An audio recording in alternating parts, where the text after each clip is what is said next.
eguzki dagoelako, euri danean euri dalako, baina eskertzen da, gatxe zitzen dizulako aseguretea, baina eskertzen da olako parte hartzea, aztelen baten, eta, badakizu ebe bai, ze testu inguru maite egiten dugu zolako ekimenak, Domekan bertan ja Gernika bonbartu zutelaren 89. urte hurren egun efemeri izango da. IPES elkartea Gernika lekuaren parte da eta egitarau zabal bate antolatu dugu.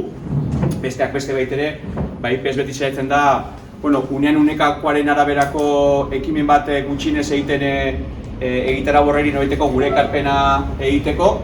Kasu honetan aurton bi ekimen ingo duguz, gaur da hitzaldi hau, eta guenean, ostegunean ingo dugu Aiengizeko kulturetxean Txema Garziak idatzita eta Iñaki Aurrekotzeak euskaratutako Urdaibaiko maleta, la maleta Urdaibai liburuen aurkezpena egingo dugu berton, eta hau izango da gure kontribuzioa egitaraguaren noninako guztiei.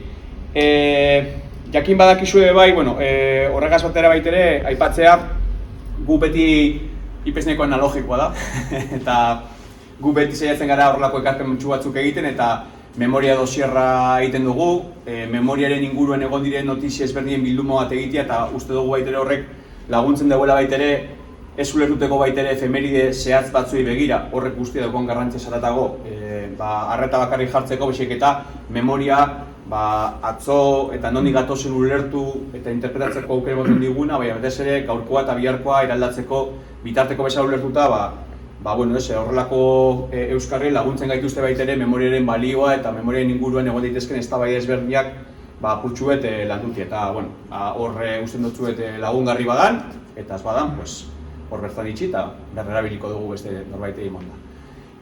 Hori esan da, azkeneko urtean badakizue bai, Urdaibai eztabaidagai egon dela eta badagoela, nintxiko dut zehaztuko dugu gehiago, eta IPES-ek baitere apurtxu bet gure esentziari eutxiz, saiatu izan gara baitere gure kontribuziotxoa egiten, ez?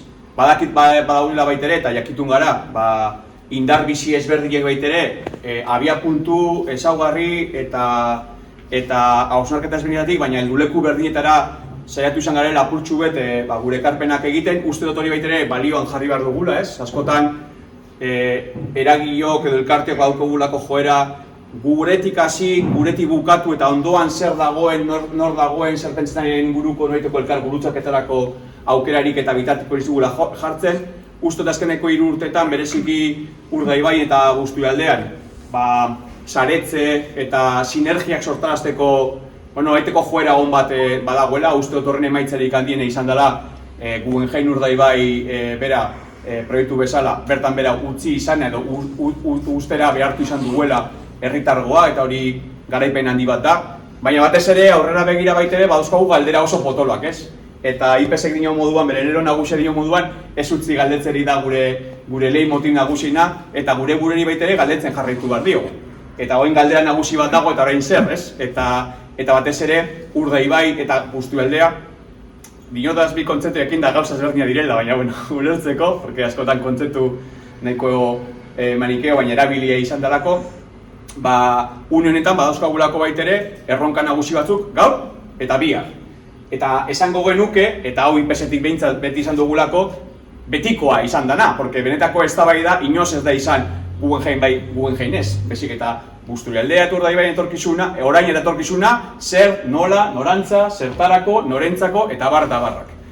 Guggenheim mamua sartu ziguten eta horreri erantzun behar diogu, baina eztabaida eta galdera bere horretan berdin izten jarraitzen du, ez?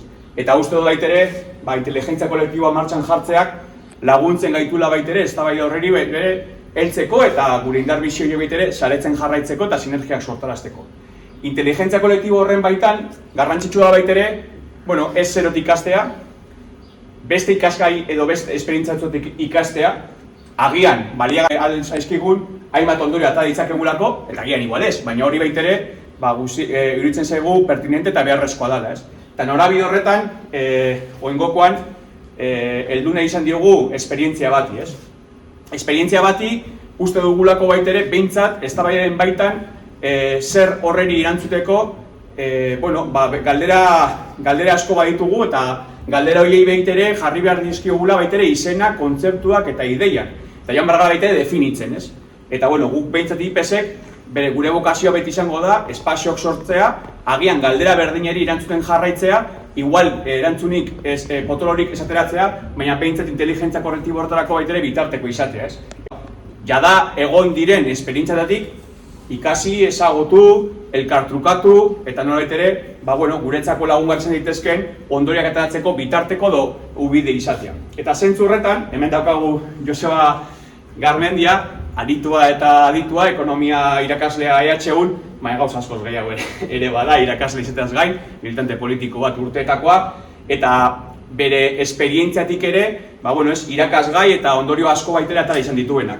Tarteka baitere idatzi izkidatu egiten ditu, igande honetan irakurri nion garan baitere egin zuela horren inguruko gogoeta, eta bereziki baitere garai batean behintzat, bai heldu izan diola, eskualdeko eskaletan base ekonomia bere adirarik zabal eta integralenean nork egina, zertarako, zelan, eta horren inguruko prozesu eta horren inguruko lanketa asko eginak ditu, tartea baitere erabil izan ditu esperientzia batzuk, hemen baitere askotan erabil izan dugu, Lehartibai, Debagoien ez da bar, eta batez ere igual praktikoki sakanan bizan zeneko tarte batean, sakantzen prozesuaren inguruko norakoak hasi, garatu eta bukatu baitere egin zituelako, eta horrek nolabait ere lehenagotik duen jakintza akademiko militantearekin nolabait ere jantzi izan du bere jakintza, eta uste du baitere laguntzen gaitula baitere galdetzen hasteko Urdaibaien garapen agentziaren bat beharrezkoa badukogun, edo ze tresnak behar ditugun, eta orain zer galdera horreri erantzuten hasteko, ez? Orduan, seguramente sakan bitartez, gogoeta batzu baitere jasotzeko aukera emango digu, eta ziur naz baitere ez dela hortan zentratuko bakarrik, baizik eta benetan eskualde batek bere garapena, bere integraltasun guztian, modu justo eta orekatu batean eman izateko, zeintzuk izan daitezkeen euskarri edo zutoi nagusienak lantzeko edo gogoetatzeko baitere bitarteko izango da. Orduan guretzako plazer bat da, esan behar daukat, Joseba Garmendia lehen esan dozu urte asko, baina IPSen koloratzeire zeharkakoa baitere beti egon izan da hor presente, eta berreskuratzea, edo bueltatzea, eta bar, ziklo hori baitere mantentzeak, uste baitere guretzako ore bat dela, eta jakintza hori modu partekatu batean planteatzen badu, uste dugu baitere zorioneko garela eta IPS galdetzen jarraitzeko dotzola, eta horretarako galdera pertinentiak mahaigainatu behar dira. Eta hortik aurrera ikusi zonde bat entzen ditugu. Hortik aurrera, Joseba, eta zer bat da zegoaz egotea, eta zuen aditza. Zer esko? Lehenik eta behin eskerrik asko, gonbite honengatik. Azken batean, da gustatzen zaidan gai bat, eta niretzako oso interesgarria, eta nire bizitzaren parte handi bat bete duen gaia eta esparrua delako tokiko garapenaren gaia, ez. Hori lehenik eta behin, bigarrenik garrantzitsua dela aipatzean nola gerturatzen naizen ni gai honi, ze ni ez naiz akademiatik gerturatzen gai honi, baizik eta esperientziatik. Eta gero egiten du saltoa akademiara. Ni unibertsitateko irakaslea naiz, baina bizitzak beste esparru batzuetan lana egitea eraman hau, eta zuberoa garatzen egitasmoa dela eta gerturatzen naiz tokiko garapen gaiari. Eta hor bi irakasle nagusi ditut, bat igual ezagutuko dezute, eta da Sabin Kortabitarte, aulestikoa. Eta horren bitartez ikasi egiten dut Leako garapen esperientzia nola sortu eta nola bilakatu den. Eta bestea da Jakoba Rekondo, eta bere izan da Zerain herriko, hor bertan dago Zerain dezagun fundazioa, bertako garapen agentzia izan deitu daitekeena, eta bertako gerentea izan da hamarkadetan. Eta beraiek, nik batez ere beraiek handik ikasi dut, eta gero, beste jende baten bitartez, gero baita ere tokatu zaite udaletxean lana egitea eta horrek eraman nau, adibidez Goierri Goiko edo Urola Garaiko garapen agentzia ezagutzea, hortikan ezagutu behar izan dut Goierriko Goieki garapen agentziaren jarduera, gero deitu izan naute Pirineotan garapen estrategiak diseinatzeko edo bintzate aholku batzuk emateko, eta gero kokatzen naiz sakanako esperientzia, ez? Eta horra iristen naiz, ni urte askotan altsasun bizitzea tokatu zaidalako. Orduan, nire asmoa da gaur sakanako garapen ekonomiko endogenoko esperientzia hori kontatzea, eta batez ere ze arkitektura eta ze prozesuen bitartez eraiki egin den esperientzia hori. Hori esan da, eta esperientzia horren parte bada sakantzen. Sakantzen ez da, askotan konfunditu egiten da, badirudi sakantzen dela dena, eta sakantzen bakarrik da esperientzia urte oso gutxi iraun zuen esperientziatxo bat, garrantzitsua izan zena bere momentuan, baina gaur egun adibidez existitzen ez dena, baina sakanako garapen agentzia aurrera darrai, eta egiten dituen ekimenak eta proiektuak ere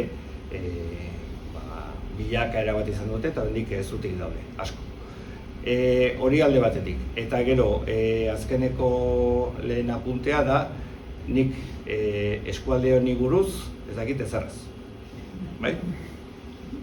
Orduan, ni ez nator hemen esatea zer egin behar duzuten. En todo caso, nik normalean Pirineotan egin nuen bezala, eta bertan iritsi nintzenean esan nuen leheneko gauza, ni ez nator esatea zer egin behar duzuten, zen nik ez dakit. Ni Pirineoak bakarrik ezagutzen ditu mendiak, baina hemengo realitate sozioekonomikoa ez dut ezagutzen. Eta hemen berdina gertatzen zait. Baina nik metodologia bat proposatu dezaket, eta metodologia hori hausnartu egin dut, batez ere esperientzia ezberdinak ezagutuz, eta hortikan ezagutza bat eta jakinduria bat pilatuz. Gero, akademiara salto egiten dut, eta honen inguruan tesi doktoral bat idazten dut, baina gehien bat, akademian irakurtzen ditudan gauza asko, ase gabetu egiten nautelako, azken batean akademiak idazten dituen artikuluetan eta tokiko garapenari buruz esaten diren gauza asko, errealitatearekin batzutan lotura oso ahula dutelako, eta beste batzutan estratosferan daudelako, eta ez dute direlako lurrera jaisten. Eta orduan, horrek eraman ninduen, doktore tesi hori idaztera, eta eskuragarria dagoena EHUko web orrialdearen batetan. Orduan, nik orain egingo duena da, kontatuko dizuet, modu azkar eta labur batetan, nola izan zen sakanako garapen esperientziaren sorrera. Orduan, helburua zen egoera oso zail baten aurrean, irtenbide bat bilatzea, eskualde mailan, hori oso garrantzitsua da, eta estrategia bat eta esperientzia bat eraikitzea egoera zail bati aurre egiteko. Helburu nagusia, eta horrela dago definituta, zen enplegua sortzea, eta gero esplikatuko dut zergatik, eta ekonomia, gizarte eta ingurugiro iraunkortasunean oinarrituz. Baina nagusiena eta helburua denok argi genuena, gure helburua da enplegua sortzea. Sakana da 15 udalerriz osatutako eskualde bat, eta esplikatu behar dut dagoen, Nafarroan, Ziordia mutur batetan, eta Idultzenen bestean, 40 kilometro ditu luzeran, eta horre realitate sozioekonomiko, politiko oso ezberdinak pilatu egite dira. Herri batzuk industriala direlako eta beste batzuk ez horren beste. Eta gero politikoki ere, aniztasun handia zegoen, garai hartan eta barretara.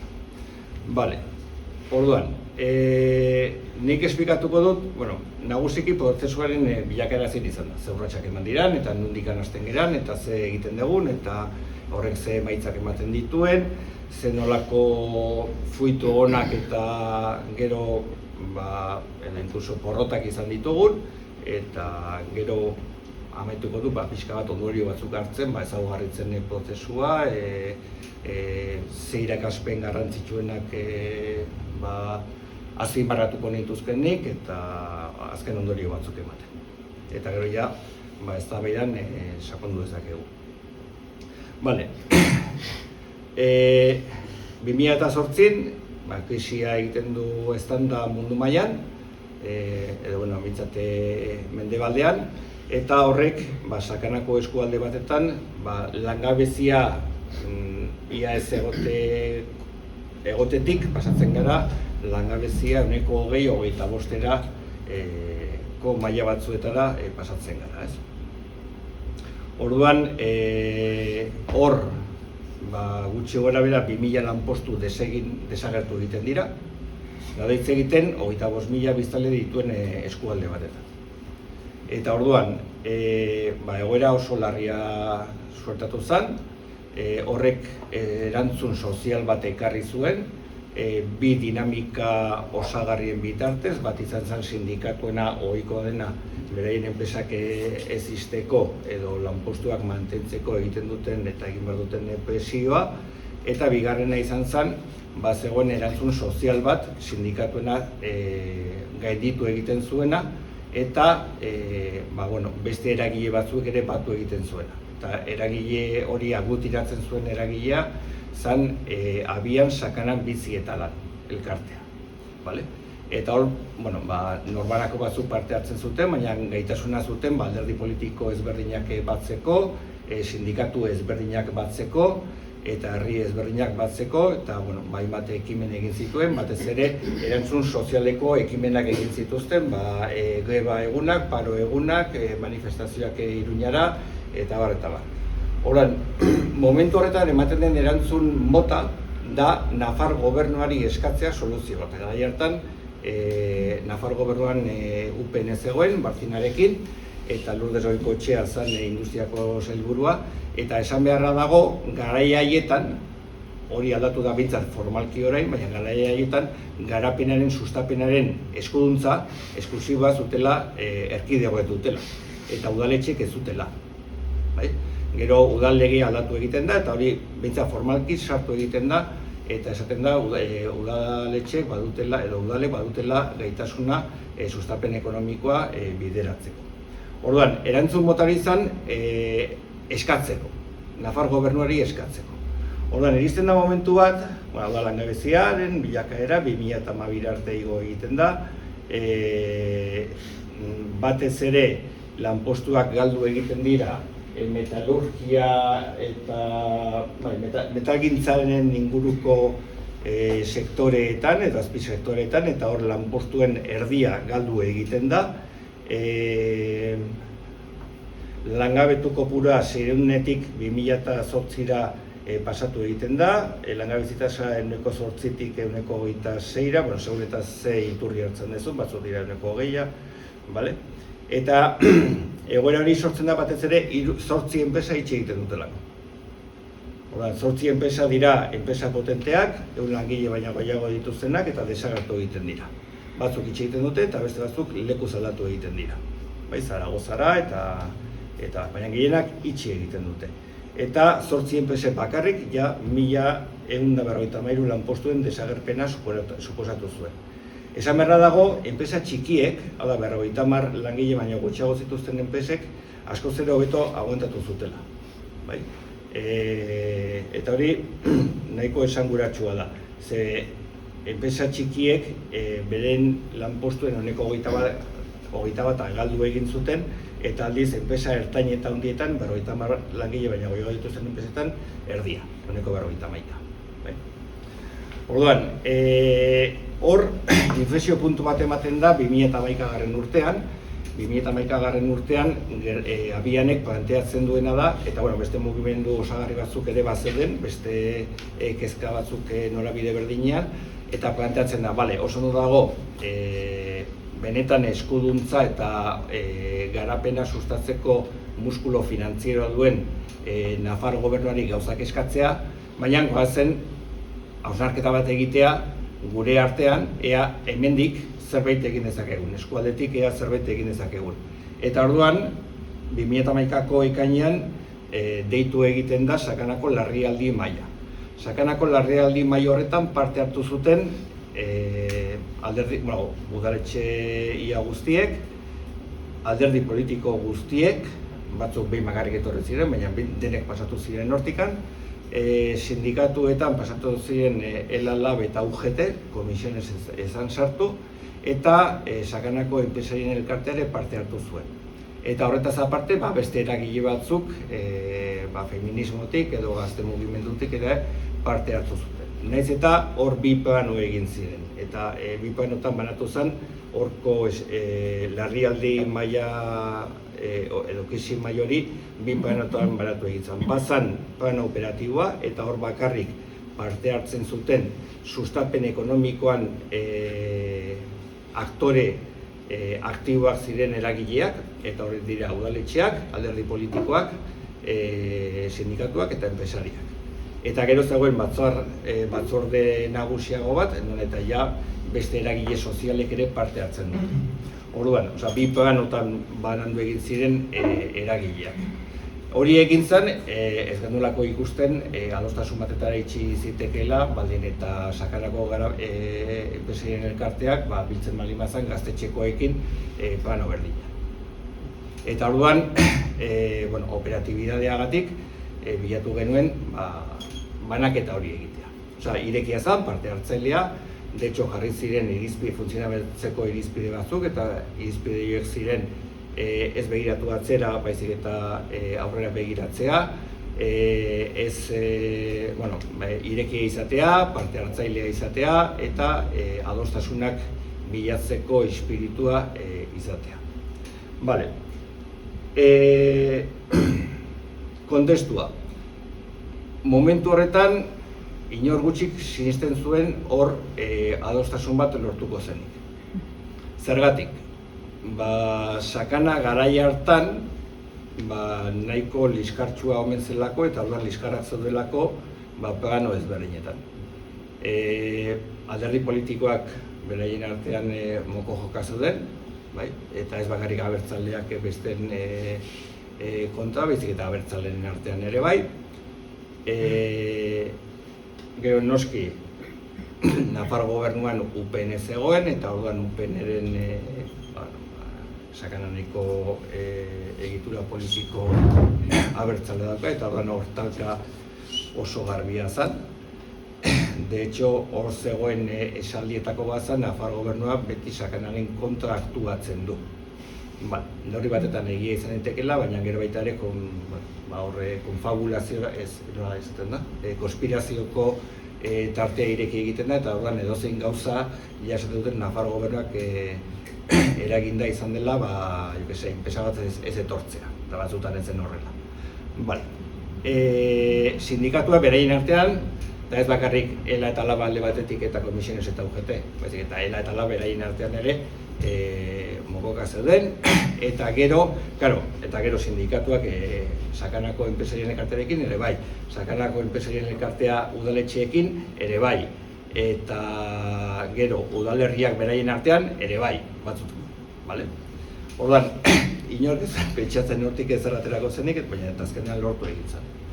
Orduan, zer lortu zen? Lortu zen bi orrialdetako testu bat adostea. Eta orduan, testu horretan lehenengo orrialdea orokorkeriak edo orokortasunak besterik ez ditu esaten. Gutxi gara bera esaten duena da, egoera oso txarra da, egoera konjerrera egin dezake, eta denok egin dezakegu egiten duguna baino gehiago. Bai Nafar gobernuan eta bai hemengo udaletxeen artean eta eragileen artean. Ez du gehiagorik esaten. Ez ditu ez kulpak bilatzen, ez kriston diagnostikoa egiten, ez du ezer egiten. Garrantzitsuna da bigarren orrialdea. Bigarren orrialdean planteatzen da bide horri bat. Eta bertan planteatzen dira 6 ekimen. Bat da plan estrategiko bat definitzea, bigarrena garapena sustatzeko bailara mailako entidade bat edo garapena agentzia bat sortzea, seigarrena da gizarteko dinamizazioa bultzatu, gizartearen dinamizazioa bultzatu bailararen garapen sozioekonomikoan inplikatzeko, eta hortik sortzen da Sakantzen, eta beste plataforma batzuk ere sortu ziren. Igual Ospe edo izena nabarmenen hartu zuena Sakantzen izan zen, garai hartan, eta hiru ekimen horiek Sakanako eragilei dagokie. Eta gero zuen beste hiru, diela hirugarrena, laugarrena eta bosgarrena, eta hori ja Nafar gobernuaren inplikazioa eskatzen zutena. Eta orduan, lehenengoa zen Nafar gobernuarekin elkarlanerako marko egonkor bat finkatzea, ze harremanak beti oso tenkatuak izan dira, eta hor planteamendua zen, esatea, goazen elkarlanean aritzea, ze egoera larria da. Bestea zen, deklaratzea zona de urgente reindustrialización, 80. hamarkadan erabiltzen zen formula bat, enpresei diru laguntzen topeak igotzeko, eta gero Nafarroako parlamentuari, ez gobernuari, estrategia hori sustatzeko baliabide batzuk eskatu egitzitzen. Orduan, 6 hilo horietatik,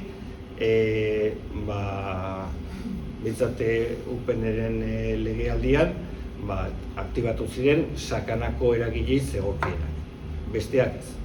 Adostasuna lortu eta gero, gainera, adostasuna ez zan erabatekoa iritsi, ze PSN zan sartu, UPN noski ere zan sartu ziren, ez dakik garaiatan geroa bai ditzen zen, edo Nafarroa bai ditzen zen, Nafarroa bai, eta ez dakit zer zegoen garaiatan, ez dakit Bildu, ANV, edo ez ANV ez.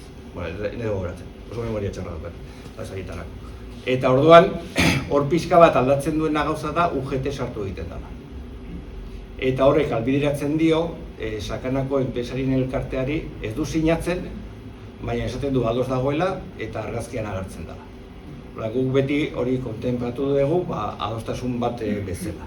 Eta sakanako enpresarien elkartea da sartzen, ze azken batean Nafar gobernuko diru laguntzetatik bizi izan eta oraindik ere bizi da, eta orduan, UPNrekin egoera teinkatzeko ezan formalki sartu eta zuen onartu zuen sinatu testua. Baina, bazegon adostasun nahiko bat, ez osoa, eta nahikoa. Eta hau garrantzitsua da, ze handikan urte batetara adostasuna asko zabaldu egiten da, erabat. Orduan, hori eta gero, azten gera hori da, bide horria definitu egiten da, eta hortikan aurrera hori lortzen dugu 2011ko azaroan, lortu egiten da adostasun hori. 2012an azten gera aktibatzen. 2012an sortzen da lehenengo gauza da sakatzen sarea. Bigarreni sortzen da sakanako garapen agentzia, langile bakarrakin. Eta gero, jungo naiz, Utzubara garapen gunea da, Arbizuko gune batetan, espazio batetan biltzea.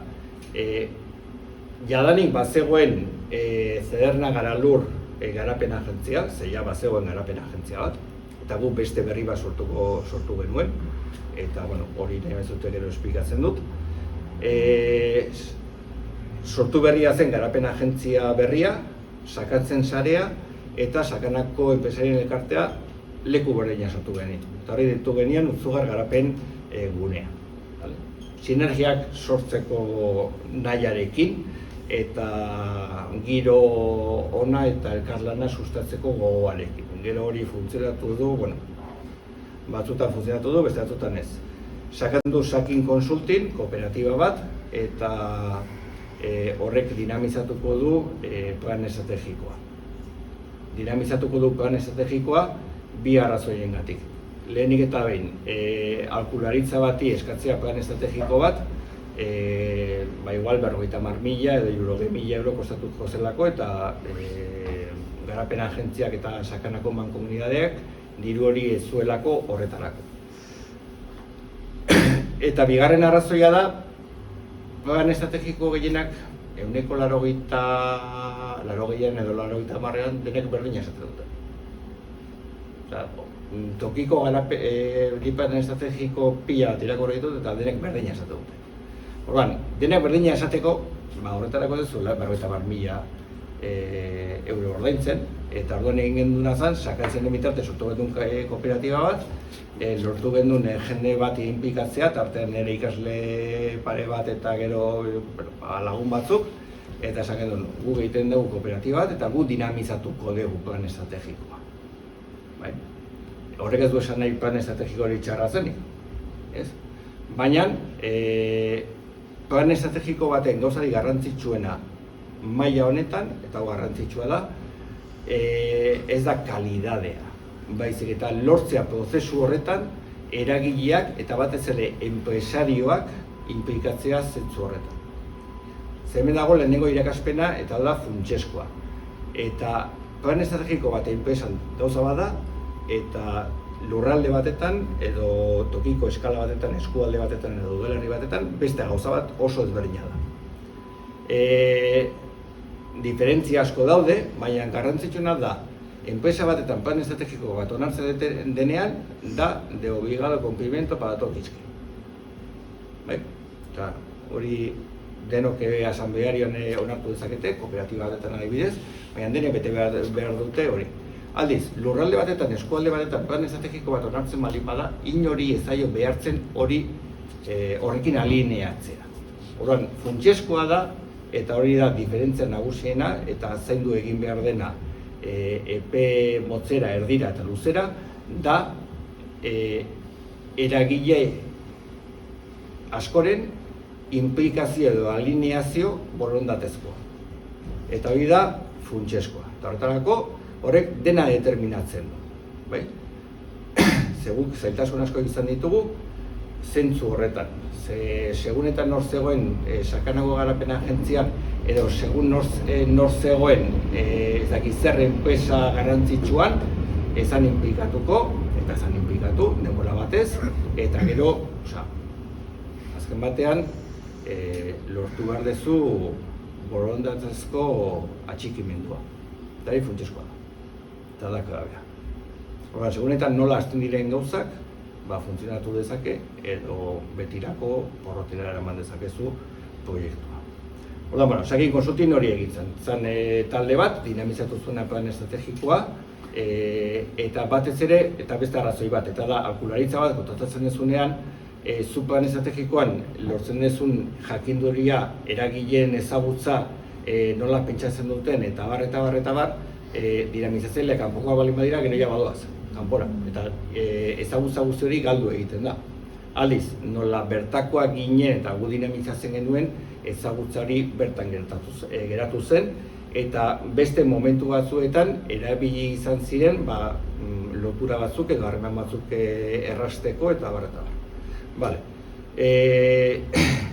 Sortu egin zen behatoki sozioekonomikoa. Behatoki sozioekonomikoa da krisi maila, baina margo instituzional batekin. Sakanako mankomunitateak deitzen du eragile mota askotariko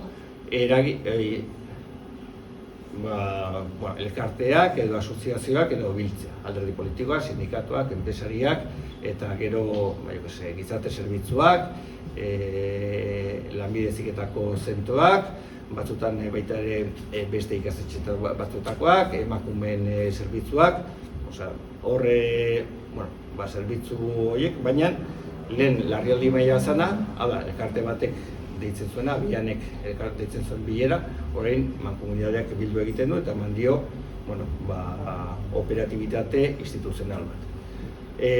Oso garrantzitsua da plan estrategikoaren gobernantza eredua, nola operatzen duen, nola egiten den eta bar.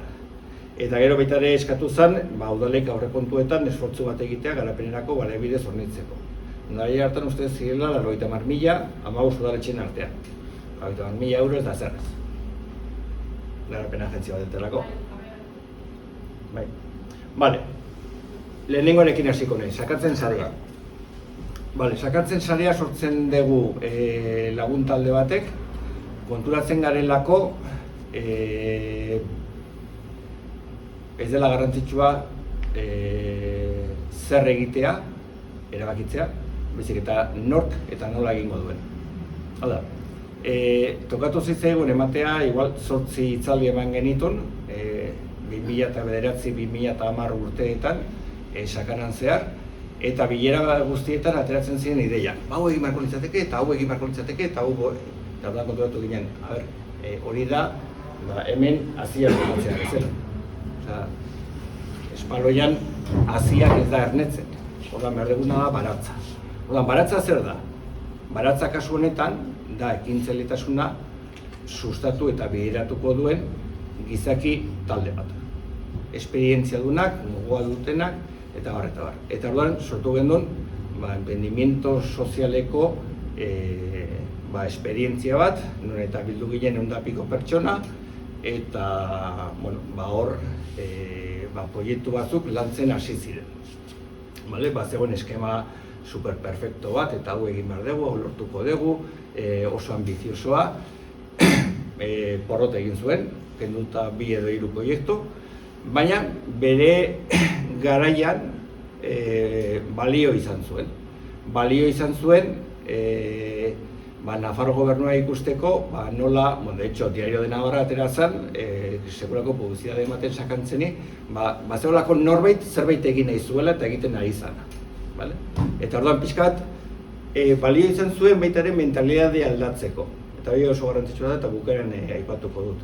Eta ariketa praktikoak egiteko, ez egoteko konsignatan edo aldarrikapenetan mugatzeko, baizik eta esateko, guk egiten ari gara. Eta proiektu batzuk atera ziren, zegoen teorikoki abantailen sistema bat, gauza batzuk egin ziren jardunaldi irekiak, lan jardunaldi irekiak, egin zen sakana mailan 11 puntu ezberdinetan une berdinean behin estormen edo tormenta ideaz moduko bat, atera ziren sekulako gauza batzuk bolitak, beste batzuk ideia bazan egitea teleferiko bat Beriainera, San Donatola. Beste ideia bazan egitea, Lizarragatik, tirolina erraldoi bat. Eta goazen garrantzitsu dena. Garapen agentzia ordurako sortuta zegoen, garapen agentzia 2012an sortu egiten da. Orduan, garapen agentzian egin genduena izan zen. Eta hau teknikoki ere garrantzitsua da, baina da mankomunidadetik sortu SL bat, eta orduan sakanako garapen agentzia SL bere akzio guztiak daude mankomunidaderen esku. Udaletxeek zuzenean ez daude hor.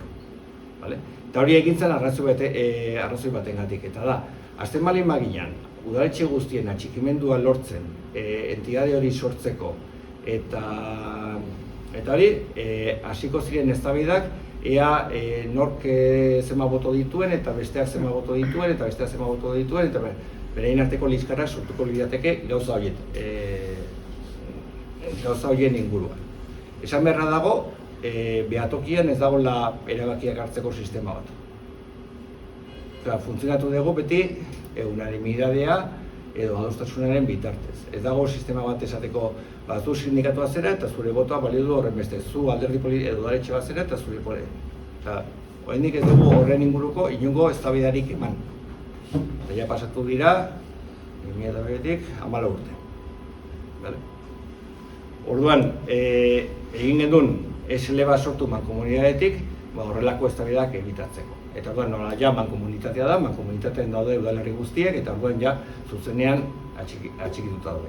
Ze udaletxe guztiek ados zeuden proiektuarekin, baina gero azten baldin bazara horren inguruan eztabaidatzen, seguraski ziren adostasun batetara iritsiko. Eta orduan lortu genuen hori zuzenean mankomunidadetik ateratzea. Egiten da 2013an uste, edo 2012an azten gera, deitzen dugu sakanako behatoki sozioekonomikoa, horra eramaten dugu proposamen bat, plan estrategiko bat egiteko, plan estrategiko horrek Sakin Consultingek egingo du, eta hor erabakitzen da, proposamen bat eramaten eta behatokien erabakitzen da 4 esparru lehenestea, eta bada elikaduraren sektorea, edo sektore produktiboa. Gero, energia, industria eta turismoa. Eta orduan, urte guzti hauetan, 4 esparru honetan lana egin da, baita gero merkataritzan, irakaskuntzan ere bai, eta beste arlo batzuetan, baina bie dira pixka plan estrategikoa definitu zutela. Plan estrategiko guztiek edo antzeko metodologia bat eramaten dute. Gobernantza ereduan 4 plano banandu egin ziren, bada instituzionalak, azken batean beraiek erabaki gune garrantzitsuna izan behar dute, dirua jartzen dutelako, besteak beste. Operatiboa izango lirateke aktoreak, eta operatiboa dira garapen agentziak, enpresak eta sakanako enpresarien elkartea, funtseski, eta baita Zederna Garalur. Gero, ebaluatzailea dira horiek berak, baina baita ere behatokien dauden aktore batzuekin, eta gero hausnarketarako plan horretan denek hartzen dute. Osea, hausnarketarako planoan daude udaletxeak, dago mankomunitatea, eta batez ere dago behatoki sozioekonomikoa. Eta normalean urtean 2 bilera egiten dira, garapen esperientziaren bilakera aztertzeko. Definitzen dira 54 jarduera ildo, eta 60 ekintza, hor daude, eta hor hasten da garapen agentzia funtzionatzen. Garrantzitsua, plan estrategiko hori definitzen denean eta publiko egiten direnean argazkira agertzen dira alderdi politiko guztiak, baita PP ere. Bai? Eta udaletxe guztietan onartu egiten da. Eta joten gera Nafarroako legebiltzarrera eta talde parlamentario guztiak esatu dute, txapo, kristolan egin dezute, gure oneritzia daukazute, eta eskatzen dugu Nafar gobernuari hori diruz lagundu dezala. UPNek negoziatzen hasten gera, UPNerekin, eta UPNek hauteskundea galdu egiten ditu, eta konpontu zaitezte datozenarekin. Claro, etorri zirenak berriak ziren, eta kostatu zitzaien, ez daki konbentzitu genituen edo pensionatu egin nituen, baina lortu genuen azkenean Nafar gobernuak sinatzea konbenio bat garapen agentziarekin diruz hornitzeko. 400.000 euro. Baina 400.000 euroiek aukera eman zuten beste 4 langile ez, beste 5 langile gehiago kontratatzeko. Eta horren egitsi ginen 6 langileetako plantilla batetara. Horren, 6 langileako plantilla horietan lan egiten zuten aipatutako 4 esparru horietan. Gero gerentzia, administrazio kontuak eta bar. Eta hasi ziren proiektu ezberdinak bultzatzen. Eta orduan hasi ziren enpresekin proiektu teknologiko bat, Tombe Lab, zala eraikuntzako ez dakiz zer paretan bota energia erabiltzen duena eta energia gordetzen duena, gero proiektu bat izan zen turbina baten diseinua eta hori martxan jartzea, gero izan zen eta martxan dago, eta da Lizarragako mikrosare elektrikoa, ura aprobetxatzen duena energia berriztagarriekin hornitzeko udalerriko argi behar guztiak, eta gero garrantzitsuena eta da Dinabide. Dinabide da fabrikazion avanzada eta industria 4.0 esparruan formakuntza enpresei emateko, baina baita ere makinak bertan dituzten makina ezberdinak enpresariek erabili dezaketenak inbertsio hori egin behar izan gabe. Eta hor daude, impresora 3D, gero realidad aumentada, eta gero daude, ni kontrolatzen ez ditudan beste tresna batzuk, eta aukera ematen di enpresarei horretan formazio bat lortzeko eta baita ere makina horiek probatzeko. Eta orduan hor, enpresa ezberdinak, gero dago coworking espazio bat, eta hor daude hainbat proiektu pasatu dira hortik. Orduan, horrelako gauzak egiten ditu garapen agentzia, gero baita ere egiten ditu, Nafar gobernuarekin proiektu pila bat, enpresek zuten arazo eta enpresa potentek zuten arazo potentako ezan, interneteko sare potentea ez zegoelako, eta orduan planoak eta konpartitzerakoan, segurako zailtasunak zituzten, horiek deskargatzeko eta orduan sare fibra optikoa uste sartu egitzen da. Gero poligonoetan ez dakitzen nolako ekintzak egin ziren, baita ere, eta gero enpresarien artean baita ere bilerak egin ziren, esateko, hasi bazarete baita ere ferietara joaten eta zuen produktuak saltzen eta bar. Pixka bat aktibatzen modu kolaboratiboan. Filosofia zen, enpresariek beraien artean kolaboratzea dauzkaten zailtasunei eta gabezei aurre egin ahal izateko.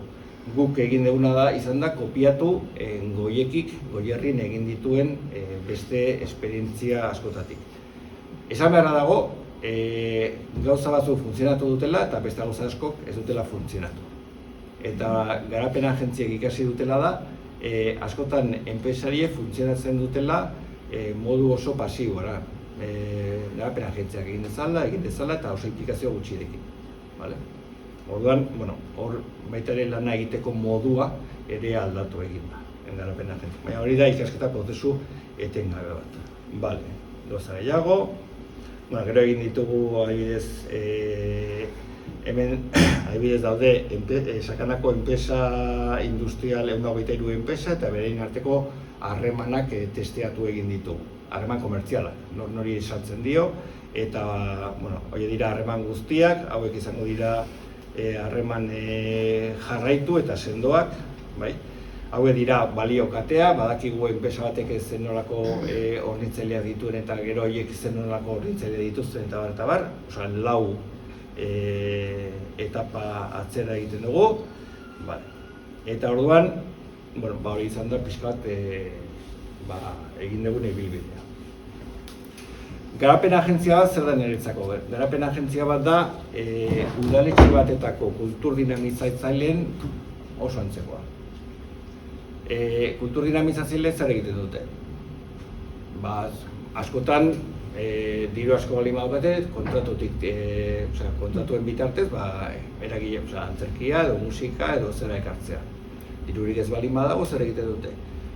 Jendea konbentzitu, musika taldea konbentzitu, kuadrilla konbentzitu, implikatu daitezen, eta bar.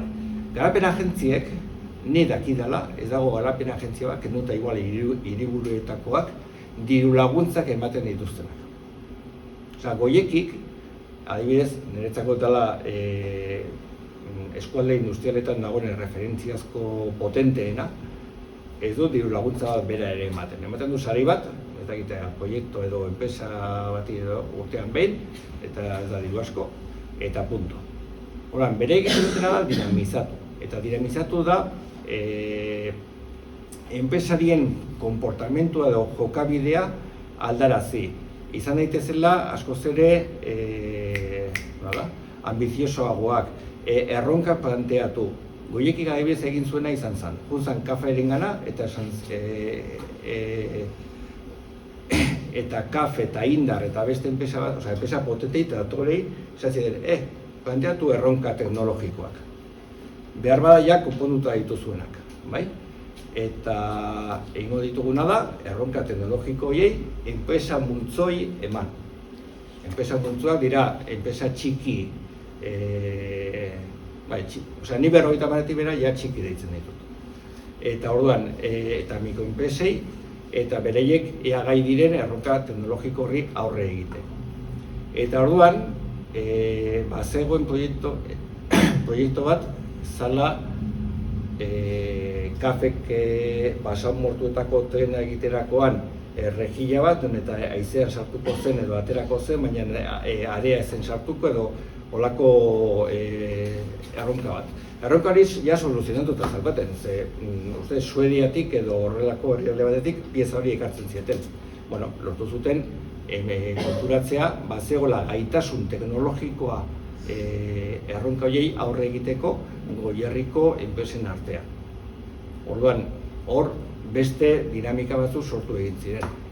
Gero, beste batetan egin zuten espedizio bat Eskoziara, eta hor, rugbiarekin, Ordiziko rugbi taldea, Eskoziako rugbiarekin zer lotura zuden, eta gero ordiziar bat zegoen, hor egon zen Idiazabaleko gazta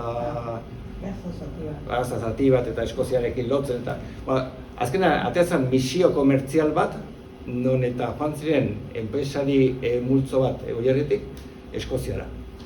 Eta hango gerentak esaten ziren, guk enpresari bakoitzak ez zuen saltzen, ezan jun saltzera bere produktua. Gu jun ginen gure eskualdeak dituen gaitasun produktibo eta teknologikoen mapa bat eskaintzera. Eta jun ginen eskualdea saltzera. Eta de hecho, garapen agentzia horrek Goieki sortu zuen zentral de compras edo pedidos moduko bat, non eta berak biltzen zituen eskaera ezberdinak, eta orduan zuen datu base bat 60 enpresa txiki eta miko enpresekin, eta pedido hau iritsi da, norra apuntatzen dago egitera. Eta orduan, baldintzen zaren gutxinez 2 edo 3 enpresa sartzea. Eta orduan sartzen ziren eta pedido horiei aurre egiten zen. Orduan, guk horrelako eskemak eraman nahi izan ditugu sakanako enpresarien artean, dinamika horiek sortzeko. Eta guztia gutxi gara hori dela. Gero baita ere, enpresa ere arduratu gara. Baina hori Nafarro gobernuarekin elkarlanean egin barrakoazu. Hemen dago faktore bat, eta da garapen endogenoa esan nahi duena da, batez ere tokiko baliabideekin kontatu behar dezula, tokiko eragileen kontrolarekin eta zuzendaritzapean egon behar duela, eta bar. Oso garrantzitsua da, baina dago fenomeno bat eta hori oso nabarmena da. Zuk eskalan zenbait eta gehiago jetxi, gero eta esogenoagoa izan behar zara. Zuk ez da berdina estatu eskala bat, edo erregio edo erkidego eskala bat, gure kasuan, edo provintzia eskala bat, edo udalerri eskala bat, edo eskualde eskala bat. Azken batean, zenbait eta txikiagoela jun, gero eta baliabide gutxiago dituzu. Eta orduan, baliabideak lortzerakoan esogenoagoa izan martzara. Orduan, esaten dut, askotan kontra jarri egiten dira goitik berako edo top-down ikuspegiak eta bottom-up edo betik gorako ikuspegiak. Eta bia beharrezkoa dira. Eta baita ere behar dira barruko indarrak aktibatu eta baliabideak aktibatu eta bar, baina kanpoko baliabideak ere behar dira. Eta horri ez zaio inondik inora ere uko egin behar. Biak behar dira beharrezkoak. Eta ja amaitzera nijoa. Denetzako oso garrantzitsua izan zen, egon zen mentalidade aldaketa. Ze ordura arte zegoen mentalidade aldaketa zen, mentalidadea zen eskatu. Arrazoi guztiarekin, ze indarra zuena eta gaitasuna zuen eta eskuduntzak zituen hori egiteko Nafarro gobernua zen. Eta bere ardura zen, egoera horri aurre egitea. Baina aldatu egin zen, guk eskatzen jarretuko dugu, baina goazen guk ere egitea. Eta hori izan zen funtsezkoa. Eta hori eskatu zuen autokonfiantza, autoestimua, baikortasuna eta bar. Eta egiten genituen bileratan beti zegoen norbait esan, kusainetu gilean orain dela 20 urte eta segurako badaude beti jarrera negatibistak edo negatiboa daudenak, kontutan hartu behar direnak, baina ez paralizatu. Guk egin genduen, sakantzen zarea emaitza operatibo, enpresarial eta lanpostuen sorrerari dagokionez, sekulako porrota izan zen. Hasierako espektatibak eta gero lortu zena, oso urron. Baina lortu zuen beste gauza batzuk, lortu zuen aktibatzea, lortu zuen dinamika guzti honi pegamento lanak egitea, lortu zuen Nafarro gobernua interpelatzea, iritzi publikoa aldatzea, autoestima hori indartzea, lortu zuen dinamika guzti honek, derrepente beste eragilek beraien aldetik, eta ez plan estrategikoan txertatuta baizik eta beraien aldetik, eta horregatik ez da konfunditu behar, alineatzea esan duena denok norabide berdina edo dela. Badagor sakanako bigarren enpresa potenteena, erabaki zuena, gure kooperatiba dana, eta esan zuen, gure fondoetatik parte bat berri inbertituko dugu hemen. Hori legez uste egin behar dutela, baina askoz ere esfortzu handiago bat egin zuten. Eta hori egiten zuten beraien kabuz. Garapen agentziarekin kontatu gabe, baina pixka bat moldatu egiten du eragile ezberdinen jokabidea, espektatibak eta jarduteko norabidea. Gero, adostasunak funtsezkoa dira. Eta adostasunak hor, behintzat ideologia ezberdinen artean eta udala ezberdinen artean izan zen. Azkenean, alderdi politiko guztiek ados jarri ziren plan honetan. Eta hori ikasi nuen Leako esperientziatik. Frankismoan hasi ziren beraien garapen esperientziarekin,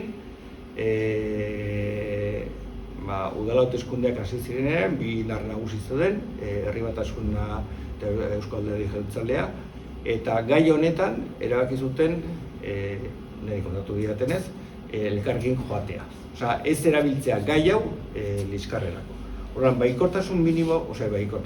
adostasun minimo batzuk beharrezkoa dira. Eta gainera eske, giro txarra baldin badago, benetan eragile objektiboak direnak eta aktore nagusiak izan dutenak, batez ere enpresariak, ez dira sartzen, horretan.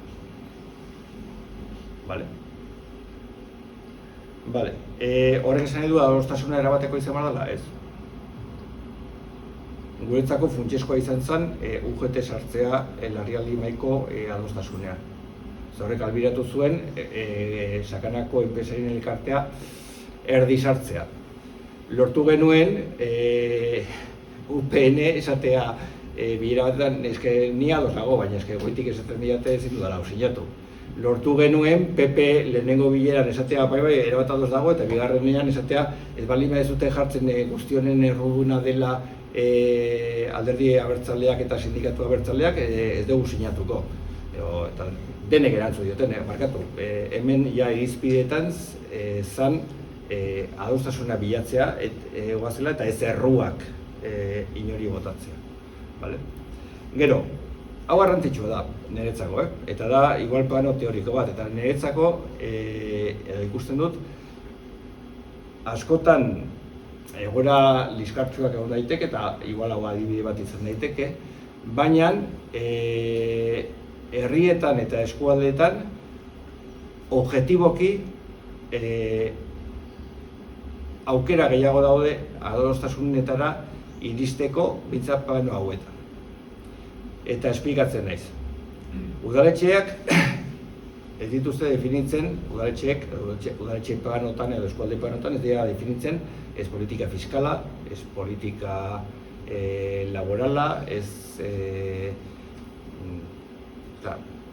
udaletxe eta eskualdeko planoetatik kanpo eskapatzen dira. Horiek dira marko goragoetako eztabaida batzuk. Baina sustapen ekonomikoari dagokionez adostasunak lortzea niretzako objektiboki erresagoa da. Beste gauza bada, gero ja gai batetan azentua askoz ere gehiago markatzen dezula eta horrek zaildu egiten duela beste guztiaren inguruan adostasunak lortzea. Baina objektiboki hori izango litzateke.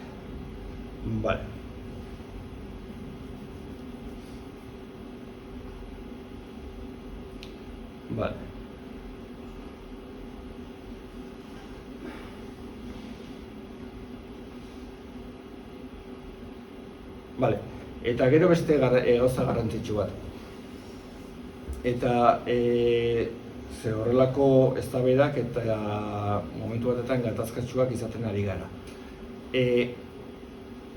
Garapena multidimentsionala da, ez? Garapena historikoki konfunditu eginda hazkunde ekonomikoarekin. Gero hori desgajatu eginda. Garapena eta hazkunde ekonomikoa gauza ezberdinak dira. Orduan, garapen badauka dimentsio ekonomiko bat, bai baita dauka dimentsio sozial bat eta ingurugiroarekin lotutako beste dimentsio bat, gutxienez. Ikuso beste batzuk, segurtasunarekin ere lotzen dute, berdintasunarekin eta bar. Justizia sozialarekin hori ere garapena da. Baina garapen agentzia baten funtzio nagusiena da kapazitate produktiboak eta teknologikoak sustatzea. Hori da bere funtzio nagusia. Eta gero, konturatu behar gara, badaudela beste eragile batzuk, arduratu behar direnak garapenaren beste dimentsio batzuetaz. Noski, horrek ez nahi du garapen agentziak egin dezakela nahi duenan guztia, edo egingo kriterio etiko, medioambiental edo sozial gabe, ez. Horiek kontutan hartu behar dira, baina bere funtzio nagusiena da gaitasun produktiboiek sustatzea. Eta horrek esan nahi duena da, gaitasun produktiboak sortzea, edo hobetzea, edo indartzea. Hori da, batez ere lanpostuak sortzea, edo enpresa gehiago indartzea, edo azken batean, ehun produktiboak da gaitasuna duena errenta sortzeko. Bai? Eta gero errentaren erabilaren bitartez mantendu daitezke zerbitzu sozialak eta beste plano batotan lortu daitezke hobekuntzak. Eta gero beste planoetarako daude beste eragile batzuk. Azken batean, gure eztabaidetako bat zan, edo batzuekin, eta ze sustatu behar dituzu, EPESA sakantzenen barruan, guk lehenik eta behin, batez ere lehenetsiko ditugu kooperatibak edo ekonomia sozialeko esperientzia. Horrek esan nahi du, enpresa sozial limitadak edo sociedad civil edo sociedad anonimoak ez ditugula sustatuko? Horiek ere sustatuko ditugu. Norbetek hori muntatu nahi balin badu, eta ez kooperatiba bat, hori errespetatuko dugu eta lagunduko dugu. Baina hori da kapitalismoa bultzatzea eta indartzea. Ez, horretarako gero daude sindikatuak eta enpresaria beren arteko gatazkaren bitartez egingo dutela sortu den errenta horren banaketa bat edo beste bat, segun eta zen den maila. Baina hori sortzen ez baldin badegu, ez da egongo aukera tensio hori sortzeko. Eta orduan, gero beste arazo bat, behatoki sozioekonomikoan, derrepente, nola dauden hain eragile anitzak eta denetarik, bakoitza dijo bere zerarekin. Eta orduan, iristen da momentu bat, non eta, adibidez, esatuten, eske sakanan dagoen arazoetako bat da, etxebizitza politikarik ez dagoela. Edo etxebizitza nahikorik ez dagoela, derrepente, zundegi itxe egintzuna gero, derrepente pasatu bat zan, 200 langile datez, 700 langile izatera. Egin zuelako, ez dakiz, konbenio, akordio, trampa bat, Volvorekin. Eta orduan, bere plantilla igual zan 700era, uste, hori ziren aurreikuspenak. Eta, karo, etxebizitzarik ez dago horren beste jendearentzako, eta orduan garapen agentziak hori egin behar du, ez, garapen agentziak ez du hori egin behar, horretarako daude udaletxeak. Edo egin behar dugu zaintza, hirugarren adinerako zaintza sistema bat sortuz, populazioa zahartzen ari da, eta orduan garapen agentzia horretan sartu behar da. Ez, markatu, horretarako daude gizarte zerbitzuetako mankomunidadeak. Gauza bat da, garapen ikuspegi anitza edo multidimensionala izatea, eta beste gauza bat da esatea garapen agentziak zer egin behar du. Eta garapen agentziak batez ere tejido produktiboa indartu, sustatu eta sortu egin behar, nire ustez.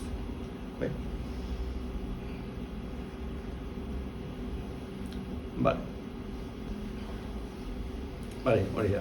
Derrigorrez oinarri material produktiboa izan behar du. Errenta sortu behar dugu. Azkenean, eskualde batetan lana, bizi eta lana egin ahal izateko derrigorrez errenta sortzeko gaitasunak egon behar dira. Gero, planteamendu ideologizatu hutsetan gelditzeko arriskua dago. Askotan eztabaida dira, katamilatu egiten dira plano ideologikoetan, eta gero ez da aurreratzen plano operatiboetan. Gero beste bat, ustezko soluzio gutxi batzuen inguruan diskurtsoa eraikitzeko arriskua. Garapen estrategia bat aurrera eramatea oso konplexua da. Askotan arrakasta batzu daude, baina porrotak askoz ere gehiago dira. Eta batzutan daude diskurso batzuk esaten dutenak, badago proiektu magiko bat, estrella bat, eta horrek konponduko du eskualdunetako egoera. Hori ezagutu dezute. Baina normalean horrelako diskurtso politikoetan batez ere agertzen direna da, goazen errepidea hobetzea. Edo goazen, zoru industriala edo poligono industrial bat sortzea. Hori sakanan zegoen proiektu bat egiteko, dakizena 1000 metro karratu poligono industrial bat Altsasu eta Urdainen artean, hori izango baliz bezala soluzioa. Eta hori ez da soluzioa. Hori izan daiteke soluzioaren parte bat. Eta batzutan beharrezkoa dira, horako gauzak egitera. Baina berez, hori ez da soluzioa, eta horrelako adibideak ditugu. Ditugu Irunberrin, ditugu Pirineotan, eta ditugu, esango nuke, Europa parte handi batetan. Eta azkenik, Bale, normalean, eta honekin bukatzen dut, eta da, tokiko garapen esperientzian eman ohi diren ikuspegi okerrak. Lehenengo gabitate zentroa zein den. Niretzako oso garrantzitsua da, tokiko eragileek erabakitzea zer egin nahi duten, eta beraiek sortzea tresna horiek. Eta inplikatzea horretan. Ze adibidez, oso ezberdina da Gipuzkoan dagoen tokiko garapenen arkitektura, normalean eskoletako udaletxeek edo alkate beraiek bilduta egitea eta eraikitzea erabaki dutenak, eta beste bat da, eta nabitzen dut adibide bezala, ez kritika moduan, baizik eta beste bat da Bizkaikoa. Bizkaiko eredua izan da behargintza, kenduta salbuespen batzuk, eta behargintzak sustatua izan da Foru Aldunditik, osea goitik bera. Eta orduan, eskualde batek ez balin badu ikusten bere kabuz beharrezkoa dela prozesu bat eraikitzen joatea, ez dago ezer egiterik. Gero, diseinuari loturiko ikuspegi okerrak. Eta hau askotan ezagutu dut. Eta da, derrepente sartzen dira eskualdeak sekulako analisi eta diagnostiko sakon, supermegasakon eta hipersakonetan ez direla beharrezkoak. Ez direla beharrezkoak. Ze berriro diot, niretzako, eta hau batzutan badirudi dela, provokatzeko ere esaten dut, niretzako ez da garrantzitsuna jakitea zer egin behar dezun. Niretzako garrantzitsuna da jakitea nork egingo duen, edo zer egilik egingo duen, eta nola egingo duen. Eta hori daukazunean, ja hasi zaitezke hausnartzen, arrakasta probabilitate altuagoarekin zer egin behar dezun. Hori ere hausnartu behar da, noski. Baina niretzako ez da garrantzitsuna. Eta orduan, hori badago termino bat ingelesez dela paralisis bai analisis. Eta orduan, kontuz arrisku horrekin. Ez dira askotan gertatu delako. Eta ikusi dudalako, Gipuzkoan eolako gauzak egitera. Eta gero ikuspegi ideologikari loturiko ikuspegi okerrak. Eta bi motorretan jartzen ditut, eta biak kritikatzen ditut. Eta bat da, azpiegiturekiko miresmena, eta guk Euskal Herrian horrelako diskursoak asko ezagutu ditugu, derrepente HD-rekin lortuko da garapena, besterekin lortuko da garapena, garapena da multidimensionala, oso konplexua eta faktore askoek parte hartzen dute. Eta de hecho daude adibideak, normalean teoriak esaten duena errefutatu egiten dutenak. Eta daukazute bat oso argia, Leako esperientzia. Leak akademiak esaten dituen baldintzetatik bat bera ere ez du betetzen. Eta niretzako Lea, ez arti bai, Lea da Euskal Herrian dagoen bigarren mirari ekonomiko garrantzitsuna. Lehenengoa da kooperatibismoa. Eta hori mutur batetan. Eta gero, eta honekin sensiblea naiz, baina badoide baita ere ikuspegi batzuk populista ditzen dute, beste batzuk desarrollistak eta horreta bar, eta kontuz. Ni egon naiteke, eta nago, ekonomia sozialaren alde, ni nago kooperatibismoaren alde, ni nago justizia sozialaren alde, ni nago errenta banaketaren alde, eta bar, eta bar, eta bar. Bale, baina horrek suposatzen baldin badu, ez dezula aktuatuko zure sare produktiboaren zati handienean, niretzako sekulako akatsa da. Eta orduan, sartuko zera zure esparru txikian, bere burutasun guztia gordetzen duena, behintzat atetik kanpora, barrura gauza konplexuagoak izaten dira, baina zure intzidentzia da minimo. Eta esaten dut hau, aurkitu nahizelako kasu batzuekin, eta kasu errealetan pertsona batzuk aktuatzen, eta esaten dutenak, ez gu bakarrik kooperatibismoa bultzatuko dugu. zure eskualdeko enpresen 80% eta lanpostuen 80% daude kooperatibetan, daude soziedad anonimoetan. 10 langileko tailerrekin eta igual 200 langileko enpresa nebezu kapitalistekin. Horiengan ere aktuatu beharko duzu. Eta normalean, ateratzen diren, igual hemen oso kritiko izaten ari naiz, baina ateratzen diren horrelako proiektu gehienak ez dira autosostengarriak. Normalen dira zerbitzu sozialetako esparruetan jardutenak eta diru laguntzetatik bizi direnak. Eta hori beharrezkoa da, baina kontuz, besteaz ez ahaztu, bai? Horren niretzako hori funtsezkoa da. Eta gero, ikasketa prozesuak operatiboa dira. Lehen esan du paralizio baina analizis. Horrek ez du esan nahi konformatu behar zarela diagnostiko kaskarrekin. Esaten den ari nahi zena da, egitazu diagnostiko bat nahikoa ahalbideatuko dizuna aktuatzen hastea.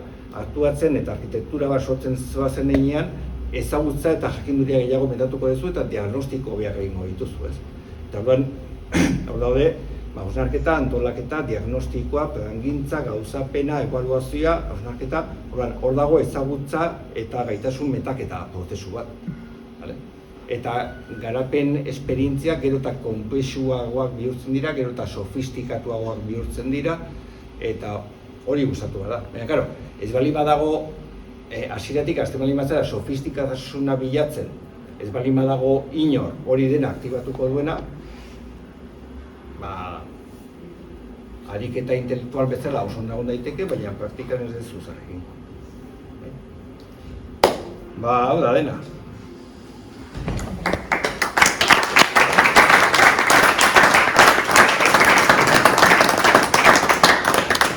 Ordu bat egon.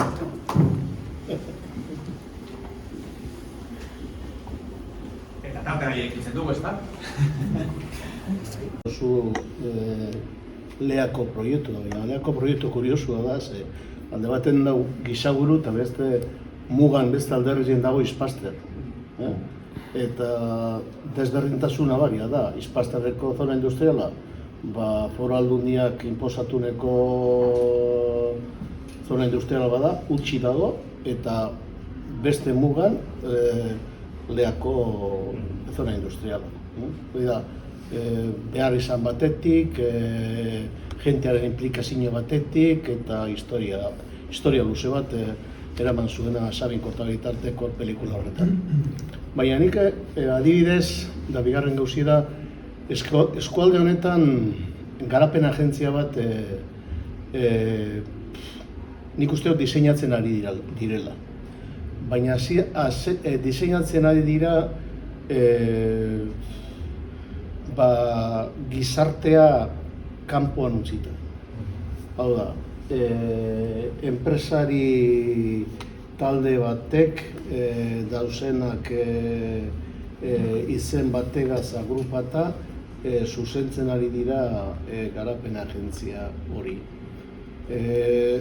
Zuk uste duzu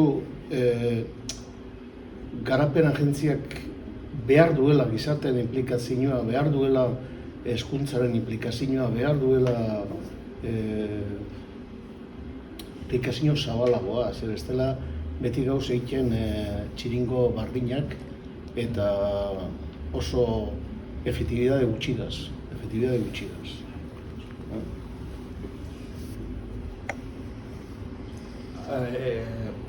Nahizun lehakoarekin zabe komentatzea edo... Lehakoa komentatzut, hori gauzea... Zuk batzutan inoiz irakurritu dutzu, Burgiko zona industriala dagoela utzik eta bestea zer da desberdintasuna. Bata da, zona industrialek egiten direla, hori bada helburu finala, hori gertatuko da hemen musikan, egin dute, esan dute, la mayor zona industrial de todo Bizkaia para 1200 puestos de trabajo, eta hori ez da helburua, hori argitan garbi plantea duzu zure esposaketan batzuk hori helburutzat hartzen dutela. Baina bai Lea eta Ispasterren artean hori ikusten da.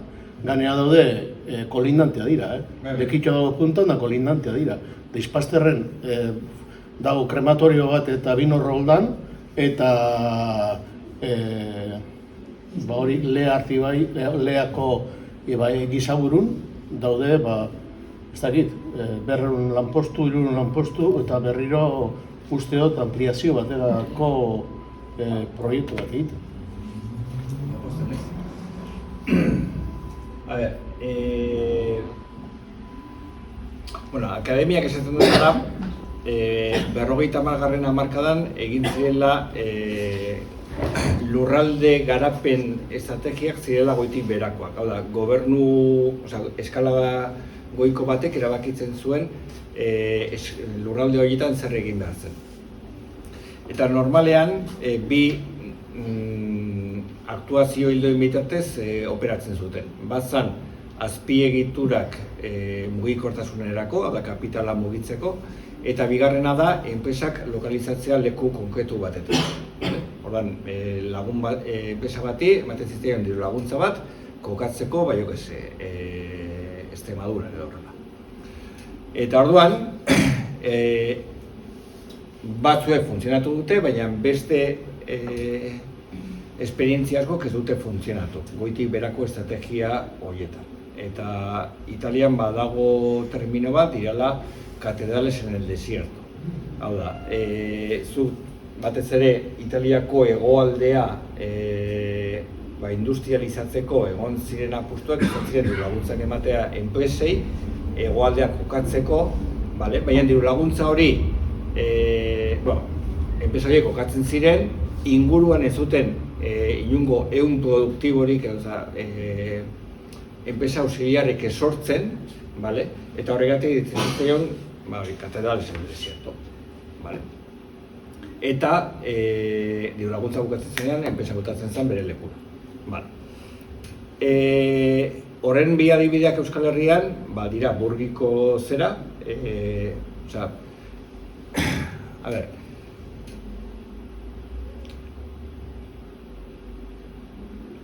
uste PSN zegoela gobernuan, eta orduan egin zuten Plan de Desarrollo del Pirineo. Urtea ez du kontrolatzen, 2008, 2006, 2010, horrelako edo igualen hau.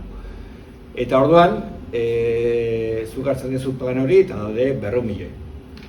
Eta hori zetek endo duzu. Guk 20 milioirekin, asko zere txispa gehiago ateako genuke. Eta orduan, hor planteamendua zen, batez ere proiektu emblematiko batzu turismoarekin oso lotuta daudena, Larrabelago ondo dago daitezkenak, sin más. Baina gero bestea ziren, karretera bat hobetu, beste karretera hobetu, eta gero poligonoak egitea. Eta horren, Burgin dago poligono bat, askoren ez dela pasatu, baina tesirako atera nuen Google Mapsetik argazki bat, eta dago 170-80 utzik, edifikatu gabe. Eta edifikatutako partean, segurazki, pabiloren bat utzik egongo da.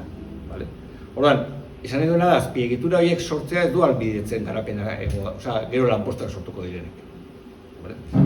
Lean, eta hori da garrantzitsua, lean, akademiak zer esaten du? Akademiak esaten du lurralde batetan garapena sustatzeko, tejido produktiboa sortzeko, beharrezkoa dela ondo komunikatuta egotea, tradizio industrial bat egotea, ondo konektatuta egotea aireportuarekin edo unibertsitateekin, eta bar.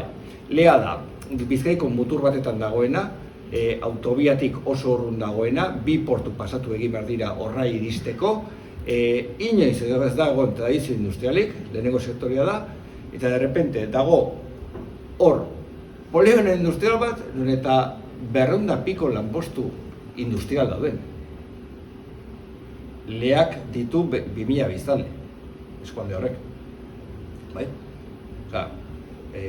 Dira gure eskualdean sakanan 3000 lanpostu sortzea bezala. Nola egin dute? Garapen endogenoaren bitartez. Bertako eragileak inplikatuz, gauzak garbi eukitzen eta, igual garaia erresagoa ziren, kartoiko enbalajeak egiten dituen enpresa industrial bat sortzeko garaia hartan behar zen inbertsioa igual zen, orain goa, baina askoz ere txikiagoa, orain teknifikazioa asko zera handiagoa delako eta makinek gehiago balio dutelako eta produkzioaren parte handiago bat asumitzen dutelako. Baina hor darrait, hor daude hori apiatzen bali. Ordan nola egin zuten? Ba hori, garapen endogenoko hori. Eta gainera oso bitxia da, bai Sabinek eta bai Jakob Arrekondok behiek ez ziren ezagutzen eta biek esan zidaten esaldi berdina. Eta oso garrantzitsua da eskualdeak, bertako gizarteak autoestima hori eukitzea. Osea, sinistea posible dela egitea. Sakantzen sareak egin zuen lehenengo gauza izan zen, arrakastako 5 esperientzia ekarri zituen eta hitzaldiak egin zituen. Izan zen Lea, beste bat Asturiaseko beste bat izan zen Consorcio de Desarrollo de la Zona Media, eta beste bat izan zen eta gindukoa. Zerainekoa ere ekarri gendun, bat ezagutzen dituena.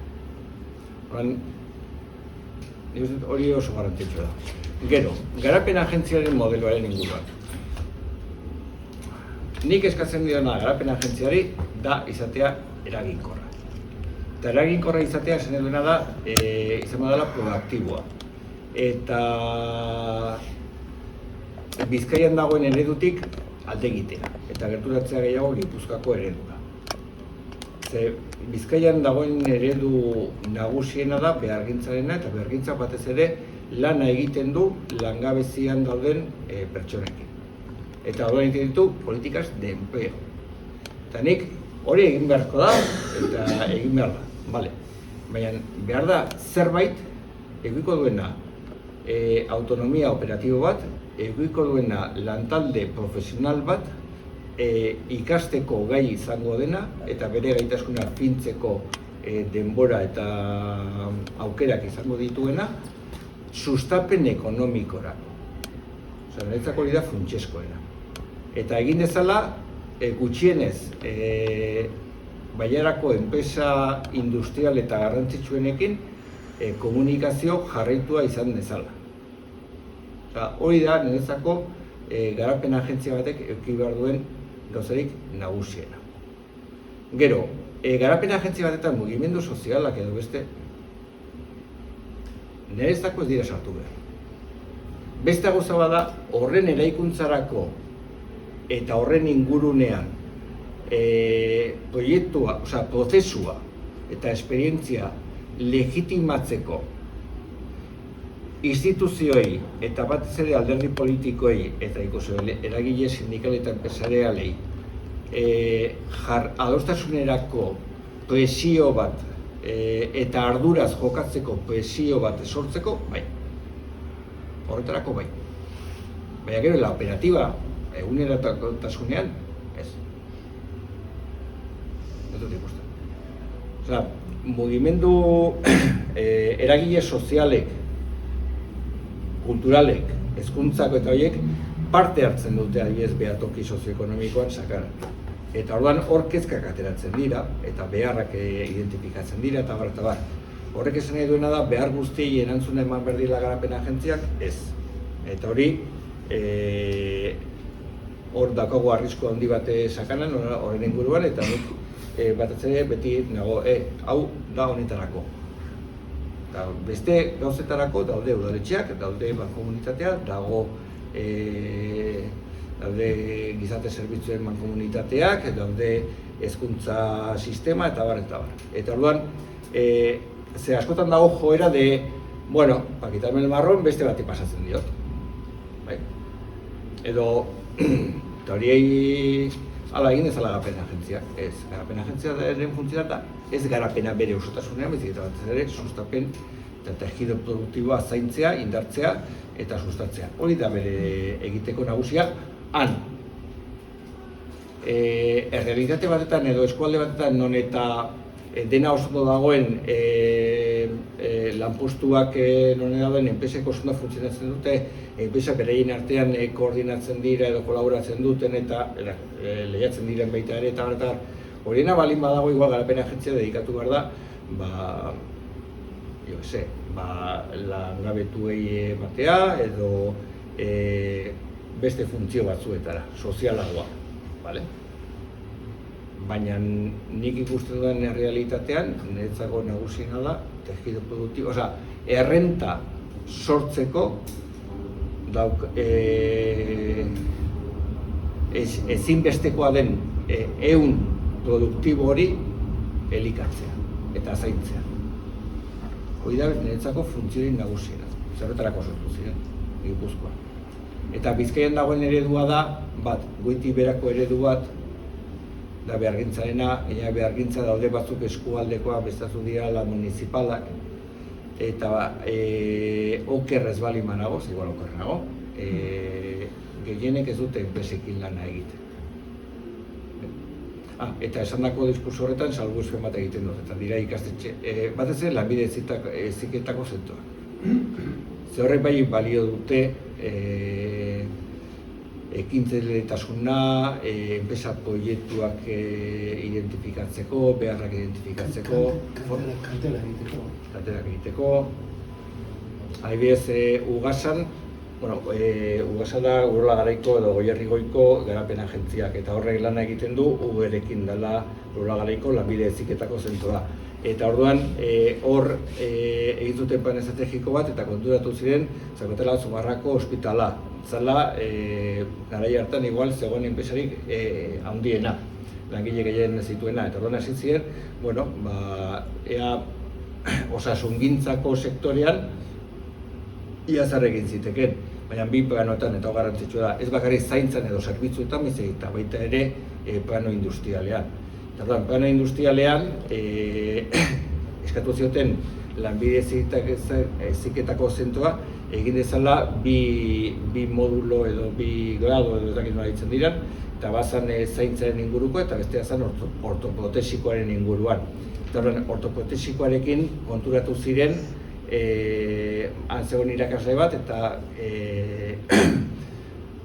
harremana zaukan Japoneko tipo batekin exoeskeletoak egiten zituena, robot moduko batzuk eta bidena. Orduan, nahi zuen proiektu hori, nahi zuen eskualde hori izatea, Japoneko enpresa horren atea bilakatzea Europara zabaltzeko. Azkenean horrek porrot egin zuen. Zergatik porrot egin zuen? Japonesa bakarrik nahi zuelako komerzializadora bat, ez zuelako nahi hemen produzitzea. Identifikatu zituzten eskualdean zeuden plastikoa eta metala lantzen zituzten enpresak. Eta orduan, printzipioetan zituzten inplikatu proiektu produktibo berri batetan, produktu berri batetan, enpresa berriak sortzea. Guzti hori egiten da enpresariarik gabe, hasiera batetan, diseinu guzti hori. Dinamizazio lan hori, gero egiten da akuilu lana, batez ere akuilu lana, ze hor azenaria ez daukazu, diru laguntza aukerarik gero baita ere daude diru laguntza, ze garapen agentzia bildu egiten da Foru Aldundiarekin, Jaurlaritzarekin, esateko hau proiektu interesgarria da, eta orduan hau diru zornitu egin behar da, eta bar, ez. Horre, faiatu egiten du, ze japonesa ez dago pesto horretarako, eta orduan konturatzen dira, anekan edo ez dakit nun, badagoela patente bat, espainola, exoeskeleto bat da. Eta orduan, hartzen dute patente hori, eta sortzen da enpresa berri bat, horren inguruan egiteko diseinuak, prototipo bat egiteko, eta prototipo hori fintzeko, eta gero prototipo hori zera egiteko. Egia da, diruz hornitu egin zaiola historia hori, eta horrenik jarraitzen duela enpresa horrek hainbat gauza egiten. Eta egiten lortu duen produktua egitea. Guzti hori da, dagoelako tipo bat lanbide heziketako zentroan ezagutzen duela edo enteratzen dela dagoela proiektu hori eta interesgarria delako. Baina hori baino lehenago da, garapenak plan estrategikoa hausnartu egin denean, enteralako erreflexio hori. Erreflexio hori eraman du beste eragile batzuk inplikatzea, ez diala enpresarialak, gaude hezkuntzako. Orduan, hor azkenean gauza berria sortzen dira. Hor mugimendu feminista sartu behar da? Ez, baina nik uste dut beretan toki batzutan daude pentsatzen garapen agentzia hori beren arkitektura eta beren historia, eta nik uste dut harinago guztiok eztabaidatu behar dugula, eta zu dinozu modun heldu konklusio batzutara. Zein dan gizartaren papela, zein dan agentziaren papela, eta zein diren gauza horiek, baina normalien nurra gauzak iluntasunean ematen direnean, normalien beti dakarre liskarra Baina igual eztabaida ez dago plano behar den planoan kokatuta. Niretzako eztabaida ez da horren bestea mugimendu sozialen parte hartu behar duten garapen agentzia bateko diseinuan. Niretzako da zein izango den garapen agentzia horrek ekuiko dituen baliabideak, ziren ekipo teknikoa, eta batez ere zertarako den, zeintzu dira bere funtzioa. Ze bere funtzioa balin badira, lehen Xabiorrek erakutsi dizkit, hor daude 13 proposamenak, ez? Bale. 13 proposamen horietatik bakarrik bitan ikusten du garapen agentzia bateko funtzio nagusi bezala. Beste guztiak egin dezake lanbidek eta beste eragile batzuen. Eta bada, 2030 egiteko proiektos de base teknologika uste deitzen dara, eta bestea zen Bermioko portuan ekonomia azul sustatzea. Interesgarria izan daiteke. Hori bai. Baina beste guztia, beste eragile batzuekin dezakete. Orduan, nik uste borgatu behar dela tresna operatiboa izango dena, eta benetan bete behar dituen funtzio horietan zentratuta egongo dena, eta neurri batetan autonomia aukiko duena baita. Gero beste kontua da, zer hori ere gertatu da, nor da gerentea, nola funtzionatzen duen, nik ezagutu ditut garapen agentziak non eta ez duten funtzionatu alkateek beraien arteko muturka egoteagatik funtzionatzen utzi ez diotelako. Hor azkenean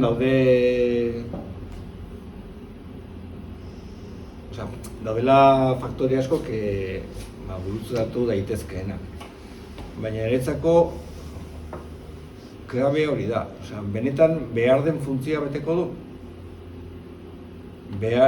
Benetan enfokea izango da horretara, benetan proaktiboa izango da, benetan lortuko du dinamizatzea eta proiektu berriak bizat imaginatzea eta gero horiek borobiltzea edo perfilatzea eta gero norbait konbentzitzea proiektu horiek aurrera emango dituenak.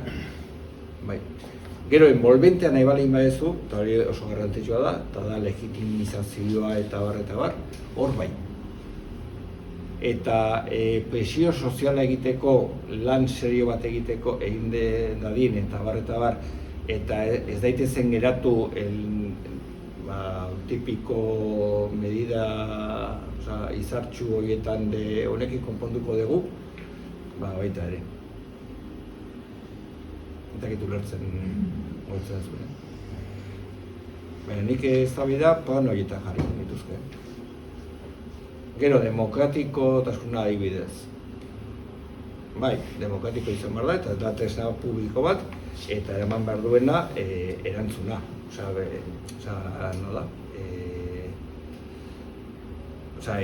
Egindakoaren deskargoa egin behar duena eta bidena. Baina ezin dezakeena funtzionatu eta horrelakoak ere ezagutu ditugu, non eta edozein erabaki txiki hartu ahal izateko bildu egin behar dira alkate guztiak eta ez da operatiboa. Joseba, sakanan... Gero garrantzitsu bat zari hitz egiten dugu gure artean baita ere. Eta hori, sakanan biltzen garen, ez horren beste, baina nahi biltzen garenean, zu eta zu lehiatzen jarretuko dezute, eta jarretuko dezute amala hosti. Eta zuk eta zuk ere jarretuko dezute, ez dutela bestea soportatzen. Eta sindikatuen enpresariekin gatazkatan egongo dira, baita ere. Horrek ez du kentzen, plano batzuetan edo espazio batzuetan adostasunak lortzea posible dela. Eta argiena da, enpresari eta sindikatuen artean, osea, sakanan konfliktibidade laboralak nahiko maila altukoa izan da historikoki eta oraindik ere da. Baina ere, pano batzuetan ados jartzen dira eta mahai berdinean daude eta gauza batzuekin eta alderdien artean ere bai. Ez baz, alderdi berdinak kudeatzen duten udaletxen artean ere bai. Zer daude udaletxe batzuk alderdi berdinak kudeatzen ditunak eta historikoki beti beraien arteko harremana oso gatazkatsua izan dena. Eta oraindik ere jarraitzen duena izaten, uste dut. Baina ere gauza batzuetan ondo dut, eta beti daude gatazkak, osea, inkluso berdin pentsatzen dutenen artean ere, batek ikusten du hau bizka egiten nahi dela, hori arrunta da. Gube, seguramente, azkeneko garaietan, espazio komunak pentsatzeko eta giro hori sortzeko nik uste dut fasean gaudela, uste dut berbarizatu izan dugula baitere hainoten artean, eta horrelako espazioak igualenago zeudenak orain sustatzen ari gara, agian gu ingeniarenak bultzatu gaituelako horretara eta kohesionatzera eta elkartzera. Baina egia da baitere, orain badagoela baitere noreteko aurrera begirakorentzako noreteko espazioiek elikatzen eta garatzeko aukera. Eta ziurrenik, zuzen azazue, baina ziurrenik igual guzti aldean ez direla ohikoak izan olako espazio komunak eta sinergiak sortzeko bitartekoak.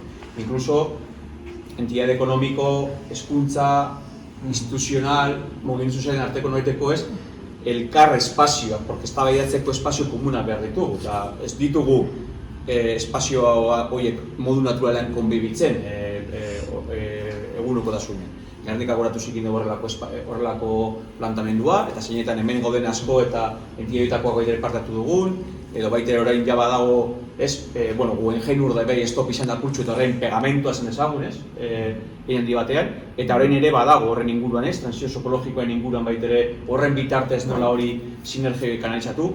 Nik uste dut, badago giro zantzu hori, ez dakit zertarako mongo duen, baina dago giro zantzu hori, horregatik uste dut, horrelako esperientziek, bai prozesuan, helburuan, izatekoetan eta arrakasta eta borrotetan eta irakasgaiak badira eta liberdinan gehiago egiteko beharra sustatzen dute eta uste dute horretarako baitere bideak jarri behar ditugu. Argi dagoena da, inteligentza kolektiboa jarri behar dugula eskualderen etorkizunen mesedetan. Eta hori jartzen ez badugu, eredu neoliberalea gailenduko dira, beste bide. Orduan, uste dute garrantzitsua dela eta uste dut baitere eskartzeko dela Joseba Nekila.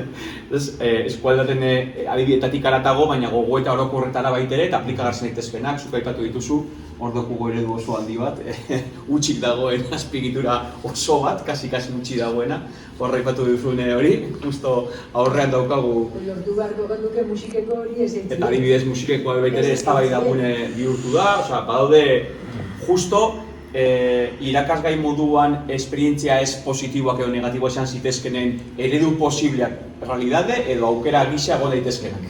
Eskualde honek guzti hori baita barne biltzen du, orduen baditugu helduleku asko ikasgaiak egiteko.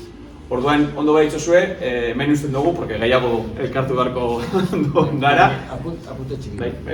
Eta da, garapenaren eztabaida politikoan askotan dago tentazioa esateko, proiektu estrella daude eta bar.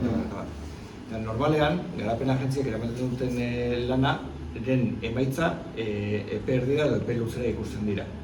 Eta batzutan ez dira nabarmentzen, baina nahi bidez.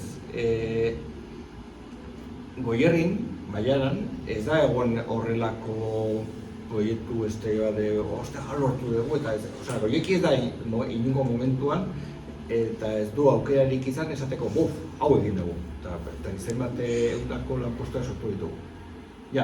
Baina, 80. hamarkadan krisialdia egon zenean, langabezitasak igual ziren Goierrin 20%koak. 2008koa eman zenean, langabezitasak izan da, eta 2,2 iritsi da. Ordan, sortu dutena da ehun produktibo bat, sare produktibo bat, askoz ere resistentzia resilienteagoa dana eta gaitasun hobeagoa dituna. Egoera txarrenei aurre egiteko. Baina horretago jengo elementu estrella edo izarra izan daitekenak egin dutena da, eta txingurri lana, eta azkenean emaitza horiek lortu dituzte. Bueno, hori garrantzitsua da baita ere ulertzea. Badirudi, garapena da. Garapena dira azkenean, langabezia tasa ez geistea mezortzitik, langabezia desigotzea mezortzia, eta honeko 12 mantentzea. Learentzako, Lea izan da, Bizkaian, krisia momentu, hobekien kapeatu duen eskualdetako bat. Gauza horiek garrantzitsua dira, eta ez dira ikusgarriak, Bai.